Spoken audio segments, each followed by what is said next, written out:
Harry pulled a face throwing a tantrum on Andrew as barked at the royal staff just for mangoes.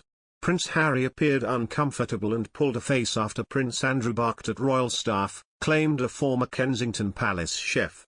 Andrew has been embroiled in a civil legal case in New York, with Virginia Roberts Giuffre suing the Duke of York for allegedly sexually assaulting her 20 years ago, when she was a teenager.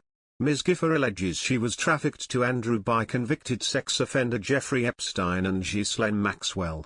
The royal has vehemently denied the claims on a number of occasions. On Monday, the civil case saw Ms. Giffre's 13-year-old damages settlement against Epstein made public.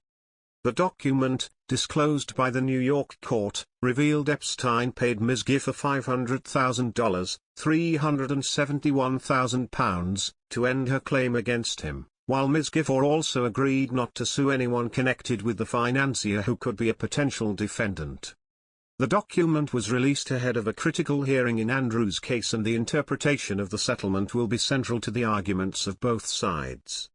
Andrew stepped down from royal duties in 2019 after facing intense media scrutiny for his former relationship with the late Epstein, who killed himself in prison earlier that year. While this civil case is the most serious scandal Andrew has ever been caught up in, he is no stranger to criticism.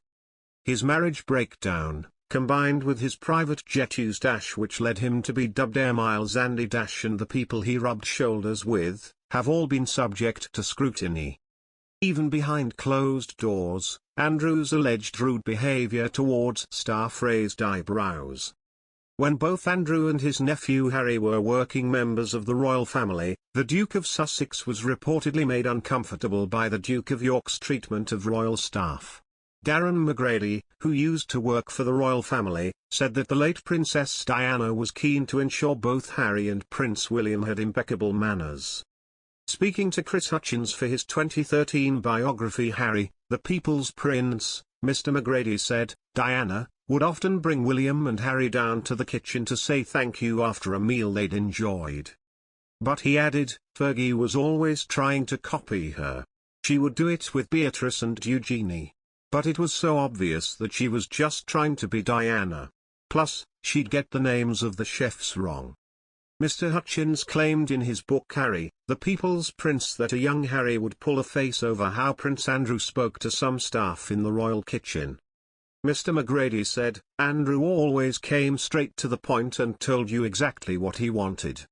Whereas Harry had been taught to say please may I have, Andrew would bark, where are my mangoes? I want my mangoes." I'm not surprised that Harry has turned out to be the same as Diana. She doted on him. The royal family has endured a tumultuous time in recent years. In late 2019 the backlash against Andrew intensified over his relationship with former friend Epstein, after the Duke of York tried to explain himself in a car crash Newsnight interview. Then, at the start of 2020, Harry and his wife Meghan Markle caused a stir when they quit the firm and moved to California.